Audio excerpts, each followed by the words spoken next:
You're on the air with Florenza, your podcast destination for authentic conversations with a twist. So, grab your favorite drink, get comfy, and join me on this unique literary journey. Cheers!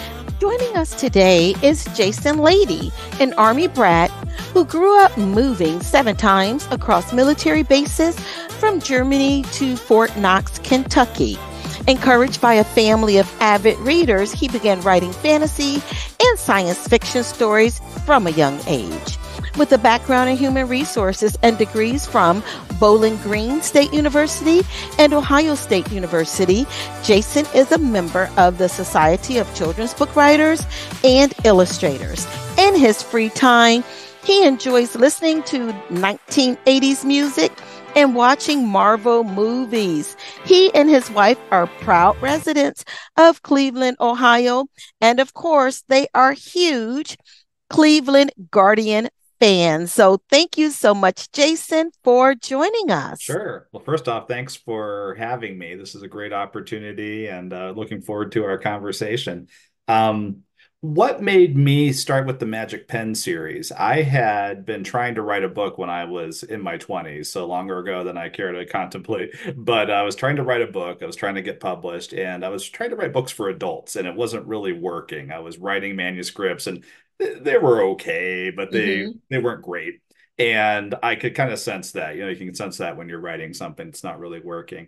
And my wife suggested, actually, why don't you write for middle school kids, Jason? You get along with middle school kids really well. And she's right. I'm kind of on the same wavelength as middle school kids in terms of sense of humor and sensibilities. I'm not sure what that says about me, but could have a strong inner child. She suggested that, and she even took it one step further. My wife's a fountain of great ideas and encouragement. I'm very lucky in that regard. And she said, Jason, also something that might be cool is a magic pen that brings things to life when you draw with it. So I just kind of took those things, writing for middle school kids and magic pen that brings things to life when you draw, and kind of ran with it. And these books became what they were. So what I started thinking about was, okay, when I was in middle school, if my book starred middle school kids, what were the things that I worried about when I was a middle school kid? What were the things that troubled me and gave me a lot of anxiety and, made me scared and stuff?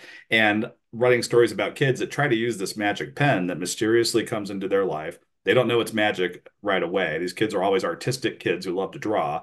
And so this pen compels them to draw, and they draw something they think will solve all their problems, whatever it is they're going through. It actually makes them worse, and they have to figure out what to do from there.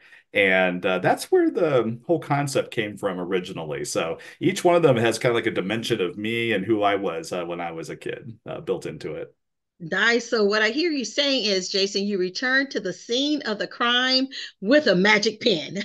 Yes, very much so. If I could go back and at least attempt to rewrite some things, what would I have done? Absolutely. Now, I know that one of the things that we have in common from different perspectives is you're a military brat. And we discussed when we first met and before coming on the air today is that both my daughters are also Army brats. They were born into the military life. My husband remained active duty until they graduated college. He served 31 years. And I have a series of books as well that talk about the joys and the frustrations of being a military child. One of the things that I know that you do, which is so flipping awesome, is being that new kid, you had this secret weapon of writing the new kids into your story plots. Now, that can make you pretty popular, or it could make you like targets for all bullies from even other schools. So, how did you balance making sure that you didn't have a target on your back with putting all the kids into star roles into your stories? Well, I think it helps that started in elementary school doing that. I think it was fourth grade, Ansbach, Germany, brand new school Oh, building that got opened. Do you know Ansbach? I taught there. Oh, okay. You definitely know Ansbach then. My family lived there for 6 years, actually. And they built a new school building. So this new school opened, brand new. So we were still living in the same place, but I had a new school to go to. And fourth grade, and kind of walked in there. And somehow I kind of intuitively cracked the code of making friends by doing this, because we were there for 6 years and there wasn't a whole lot of continuity of kids I knew that entire time. It was unusual for us Mm-hmm. to be in one spot for 6 years. Other people were kind of coming in and out. So it was a lot of kids I didn't know in the class. And yeah, never was something that put a target on my back. I think the advantage is that especially kids, all kids kind of consider themselves artists to some extent or another, and they Mm-hmm. admire kids who can draw and so forth. So there was a little bit of that kind of like factor, like, oh, he can draw, because I was drawing cartoons and drawing comic books and starring all the kids in them. I also think it helped too is that I made all the kids heroes. Like all the kids in my class were all superheroes in the Uh-huh. show. And they all had their own superpower and they all had their own costumes. And everybody would always be like, oh, what if my guy, the guy I am, what if he fought his guy over there? Who would win, And I'd have to like, have the battle happen in the story to kind of, show who would win. And usually would have it be a stalemate, so no one won. Would still get along. Uh-huh. But I think doing that too, make them all heroes. No one was the bad guy. No one was made to look foolish or anything. Everybody got to be a star to some extent or another. I think that kind of helped endear me, the way I was Yes. doing this, and made for kind of a popular entertainment, over the years. Like you said when you read my bio. These got passed around at the lunch table, on the school bus on the way to sports trips when I was in high school. So I think that's what it was. And then it just kind of continued. And yeah, never got ridiculed for it or anything. Everybody always thought it was really cool. And we're just like, wow, you're going to be a famous author someday, Jason. And, I'm an author. I'm not sure how famous I am, but I'm definitely become an author. And they're all just blown away by that. They're like, wow, this is awesome. We knew you when, back then we remember the stuff you used to draw with us in it. So that's kind of how it started. And that's kind of how it evolved. Now, do you still have copies of some of those comics, or do some of the students still have them and you're holding on to them saying, we're going to hold on to this so that we can sell this on the dark web or the internet? Right, right. Auction it off on eBay or something. Yeah. That's a great question. And so it's interesting being an Army brat, and I'm sure you remember this, and your daughters and your husband remember this. You kind of lose touch with people, right? You keep Yeah. moving around, everybody kind of goes their separate ways and scatters. And so a lot of people I lost touch with when I went to college. I graduated high school in Germany and then came back to the States to go to college. And everybody just went their own separate ways. And so really the Mm-hmm. rise of social media enabled me to get back in touch with some people, Facebook and so forth. And through that, got in touch with folks, and I was amazed actually how many of them still had something of mine that Uh-huh. I had drawn or I had written. It was kind of crazy, and they take a photo of it and send it to me. But there's a couple things I kept. You mentioned in my bio the parody of Robin Hood that had all my high Yes. school friends in it, and that was not a cartoon. I wrote that out in longhand and notebooks. Um, uh, you know, narrow ruled paper and everything. I got tired of drawing my stories. It took too long. I wanted to write and get that story done. Yes. So I got rid of the drawing part of it and would just write and would do that. And I still have that. The cover, is fallen off. The cover, just kind of sits on top of it, but I still have it. Um, and then my mom kept a lot of my cartoons from when I was a kid. In fact, she came to visit last year and she brought like a big, like plastic kind of Ziploc bag filled with my old drawings from when I was like a little kid. And one of them has a villain called the Stinky Sock. And he is a villain in my second book, Super Problems. So I got to post about that on social media and say, here is, when I drew him back in the day when I was a kid, he stayed in the back of my mind all these years. And I got to star him as the villain in my second book. And here he is on the cover of my second book. So there's some really cool things like that where you can kind of be like, oh, yeah, I invented that character back then and I, got to use him later. So yeah, I've been very fortunate to have a lot of like from my parents to my friends, just some very kind-hearted people that obviously, saw something in this and were like, hey, I'm gonna, hold on to this thing. It's always amazed me that people have kept stuff for years and are like, oh yeah, Jason, here's this thing that you drew back in the day. And I'm like, really? You still have that? I'm like, They that's really still have cool. it. Yeah, it's Now, neat. when you're doing school visits, as authors, that's one of the joys that we have the ability to do is to go into schools and you have such a beautiful advantage being an author illustrator to be able to show the kids, hey, when I was your age or even younger, this is what I was doing. Do you have a lot of them come up and really thank you for showing them that, because maybe they're secretly drawing and don't know that one day they can actually have a livelihood doing that.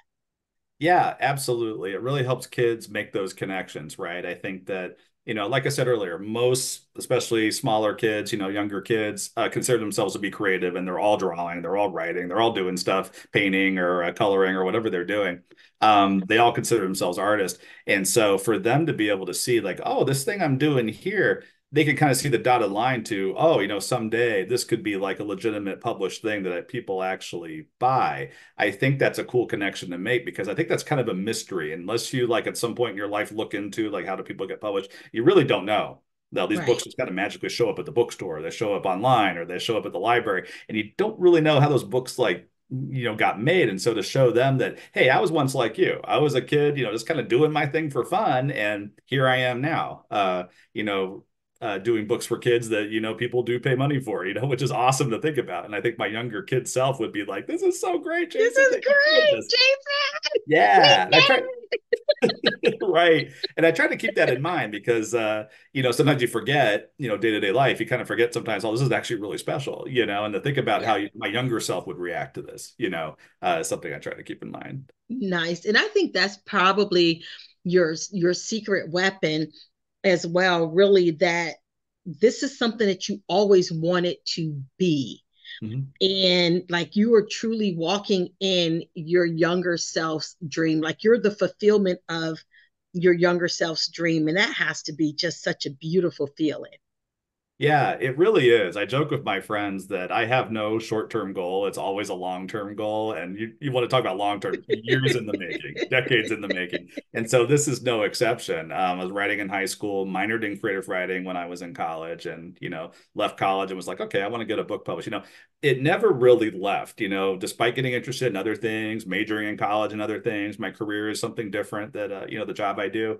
But it was always this through line. It's like just part of who I am, just Yeah. compelled to do this in some form or fashion. And I'm just the kind of person that reads books and watches movies and watches TV shows and says, hey, why not me? Why not Yeah. me? Why can't I do that? Maybe I can. And I've always been that person, and inspired by those things too, to do that. So yeah, it's never really left me. And it's a long-term dream. It took me 13 years once I got started to get my first book, Monster Problems, published. Uh, So it was a long walk, and I tell kids and everybody else who, wants to write, persevere. The moment you give up, of course, you're not going to get published if you stop trying, so you right. got to keep at it, and keep climbing the hill. That's what I tell people to do. And yeah, like I said earlier, I joke with my friends, yeah, I don't really have a short-term goals. It's always like This over a is decade in the it. making, and he got there, kind of stuff.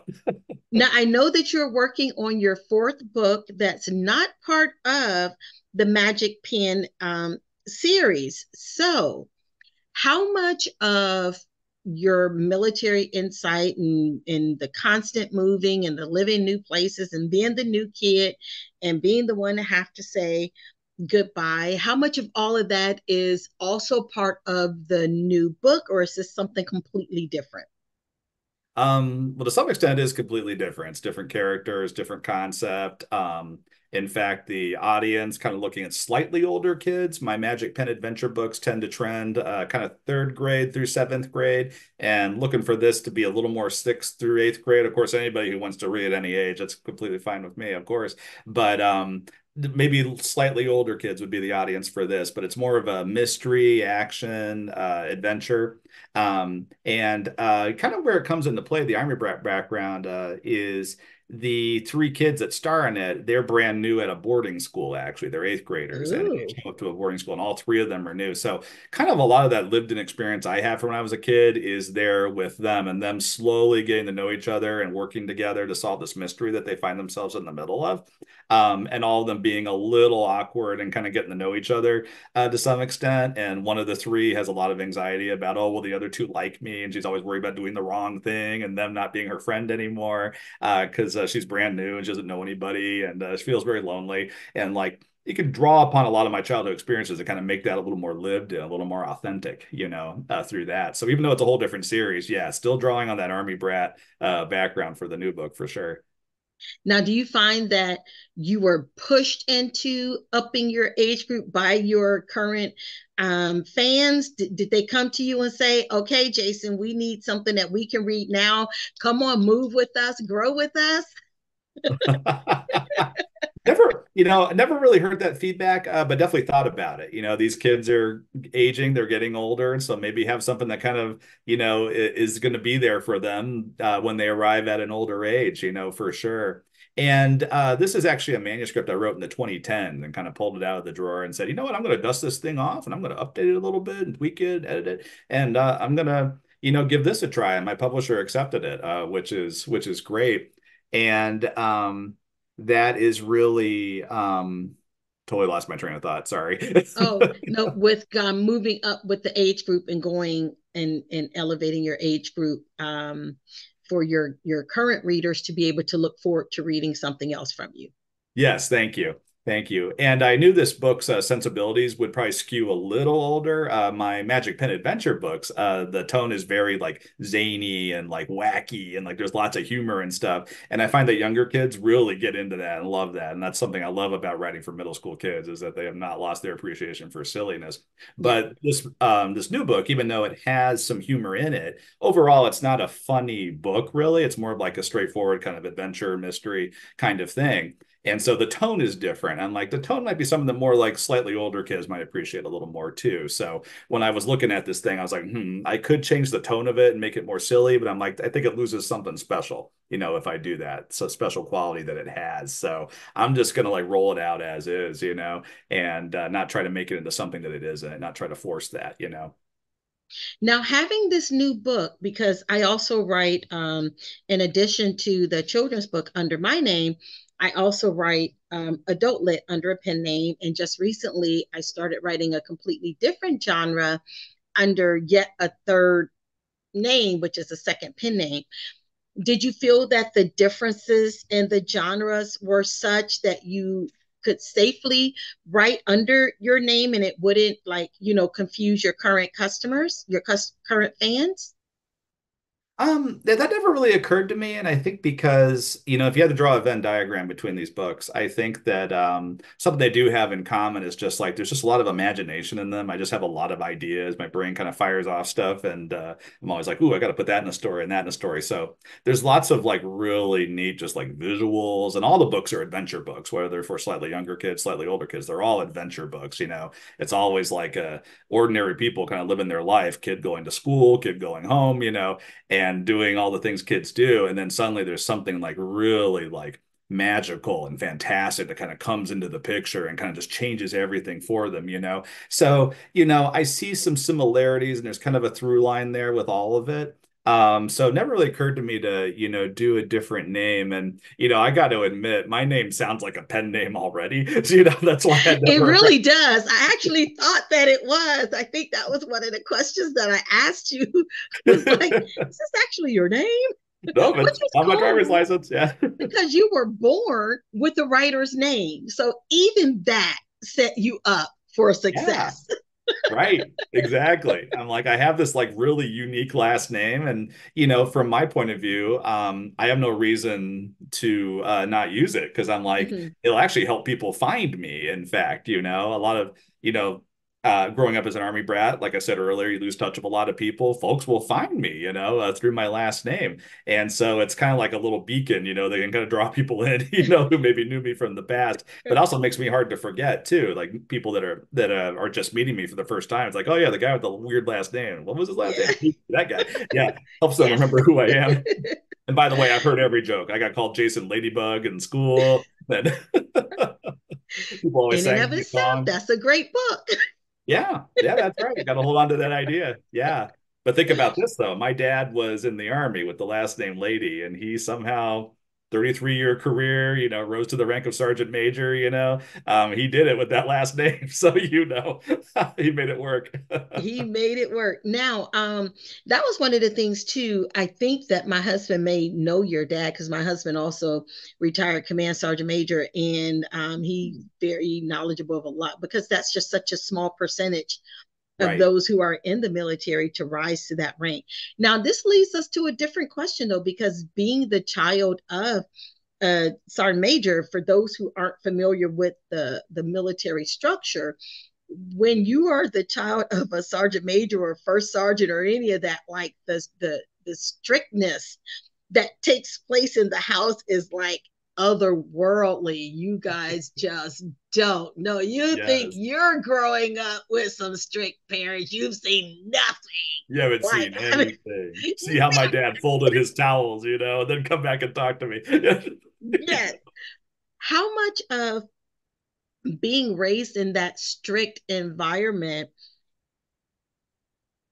either led to your creativity, or looking back and you go, wow, I really had to like force the creativity? Or did your mom, was she your balancer to where she was the creative one? I know both of them fostered the love of reading, and that books were very much a part of your growing up, the same as mine.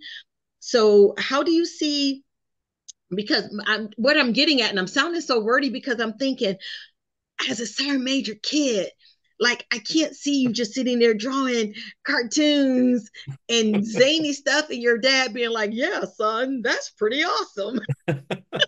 You know, well, it's interesting. I think something that definitely came out of it was just in general being able to be disciplined about something, right? Like to be Mm-hmm. able to work on something and focus and keep at it, and me seeing, his career and just like the rise that he did and just all the hard work he put in. You tend to pick those things up as a kid and kind of internalize them and say, okay, I can apply this same kind of focus and discipline to something else and potentially succeed at it. My dad was a really special guy.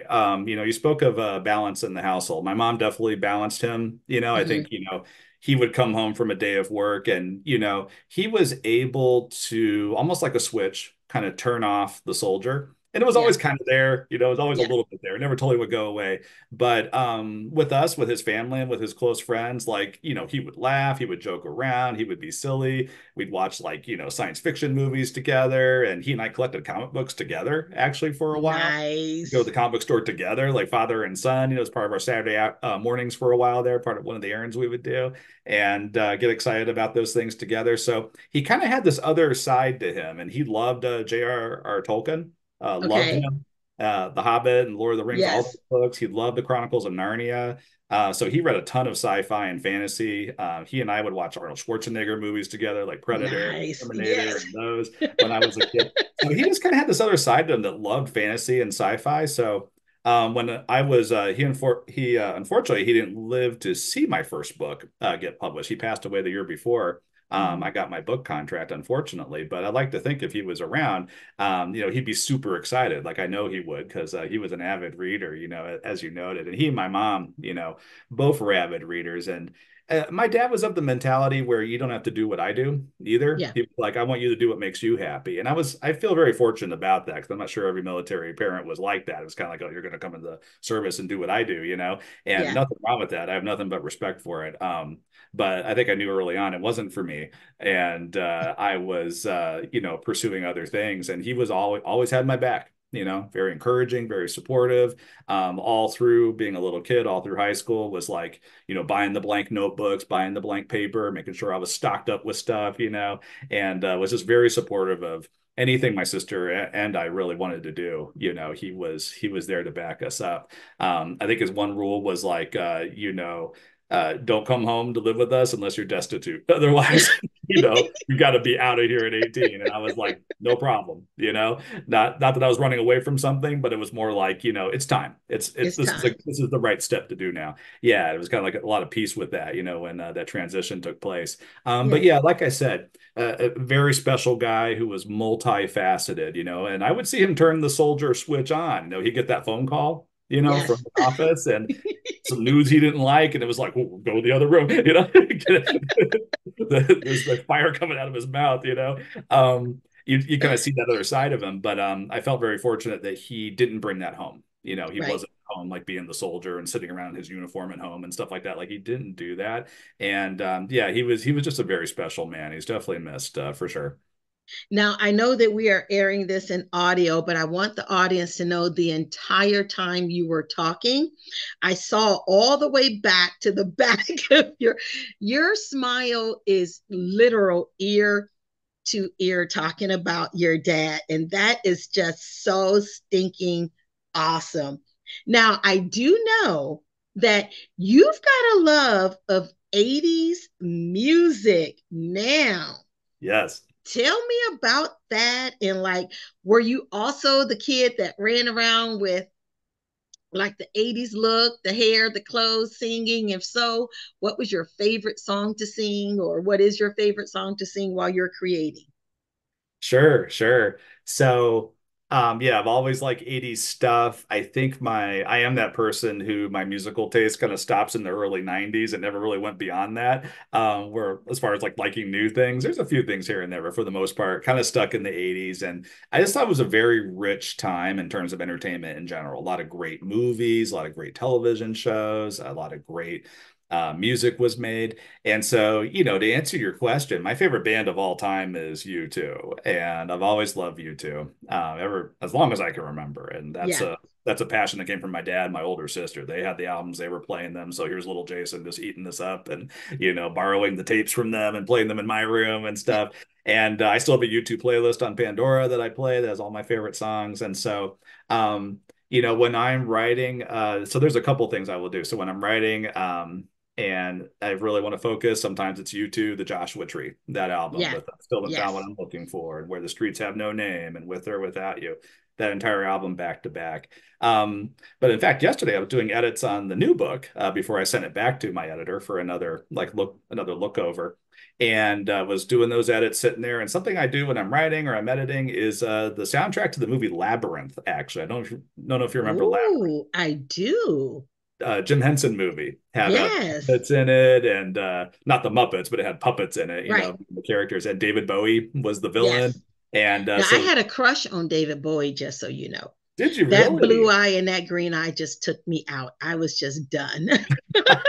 You're not the only one. There are a lot of people, yeah, who love David Bowie. Fantastic talent and amazing voice. I mean, Mhm. and so the Labyrinth soundtrack is one that my sister had an audio cassette when I was a kid. And so when I, went out on my own, I was like, well, I got to have my own album, version of this. And yeah, that's a fun one because that movie kind of puts me in the right mindset for the kind of things I like to write. Because in that movie, the girl played by Jennifer Connelly goes into the labyrinth to rescue her little brother, and this whole world with like goblins and trolls and traps and puzzles she has to figure out is kind of like my books, right? Where Uh-huh. again, kid living their everyday life, and boom, whole new world opens up to them that they weren't aware of that's out there, and they have to traverse this and learn about themselves in the process. So it puts me in that mindset. Plus, it's just fun, David Bowie, apparently, when he was working on it, just had a ball, just had a great time doing it, So it's awesome. This like international rock star like was just Yes. having a ball interacting with these puppets and making these songs, and some of them that are kind of silly for the movie. Just cool. It shows what a special person he was, I think, when you think about it. Have you considered, or has it become part of the discussion with you and your agents or your publisher to option one of your books or your series for TV or for the big screen? We haven't talked about it. I do retain all the rights for like motion picture, TV, or anything for the time being. No opportunities really come up at this point. I think my Magic Pen Adventure books would make fantastic cartoons, actually, Mm-hmm. like a Pixar cartoon or something similar. I think the right studio would just, be able to take it and run with it and just make it amazing. And they're so visual because these kids are drawing things that are becoming real. It's coming out of this kid's imagination in all three books. And so I really think there'd be a lot of potential there. But yeah, so far nothing, but maybe someday, fingers crossed. Okay. Yeah. Now, see, I don't have people. I am my people, but I actually know people. So I can have my people call your people, and then maybe something will come of it. And then I can join your elementary school, high school, college friends saying that I got a little bit, I have a little part in that, just a smidge, not quite a comma, more like a Yeah. dot over an I. Oh, that would be tremendous. Yeah. Anybody you could connect me with, in those circles. Oh, that would be wonderful. Yeah. No, Yeah, thank you we'll so we'll much. talk offline. We'll talk offline. Now, Okay, Jason, great. where are the readers, the parents, the educators able to follow you and to get in touch with you for book information or just to chat about school visits? Sure. All my contact information is on my website, and it's www.jasonrlady.com. The R had to be in there because jasonlady.com was already taken when I went to get a domain. I wasn't happy about that. I was like, seriously? The one time my unique last name does not help me. But yeah, jasonrlady.com. My middle name's Russell for what that's worth, so that's hence the R. But jasonrlady.com. And on there's my contact information, my bio, information about my books, as well as how to buy them, all those kinds of things, as well as pictures kids have drawn too at the different book events I've gone to. I always have kids draw their own pictures and pretend like they had the magic pen. You can see a gallery of those pictures that kids have drawn. But yeah, for school events, interviews, anything like that, yeah, please get a hold of me. I'm also on different social media platforms. I'm on Twitter, X, whatever they call it right now, as It's X Jason today. X right now. Yeah, we'll see in a couple of months. Yeah, who knows? But Jason Lady Author is who I am on there. And then on Instagram and Facebook, I'm Jason R. Lady Author on those. Okay. Always find me through there as well. Now we toasted our session going in off camera. We did that. Now we're going to get to hoop hoop to a great show. We are going to do a few this or that, and it's rapid fire. So I just read off two things with the word or in between, and you just tell me which one comes to mind first. Okay. Okay, great. Okay. Coke or Pepsi? Coke, Science or the arts? arts, Pen or pencil? pen, Uh, Toilet paper or bidet? toilet paper, for sure. Giraffe, giraffe or penguin? Penguin, Left or right? right. Paintball or laser tag? Laser tag, less messy. Last one, build or destroy? Ooh. Build, build for sure. Okay. Yeah. Nice. Well, listen, Jason, thank you so much for joining us. Listen, when your fourth book is available, please come back on with us and tell everyone about it. I can't wait to hear more about just this transition that you're taking and that the readers are able to continue to enjoy all that you're creating as they grow up. And that's just such a special thing to know that your inner child is growing at the same rate that your fans are growing. And that's just such a beautiful thing. So thank you so much. Thank you so much. Thanks for having me. I enjoyed it.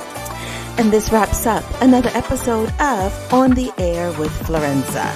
You may follow me on all social media platforms under Florenza Lee or via my website at florenza.org. Until next time, cheers.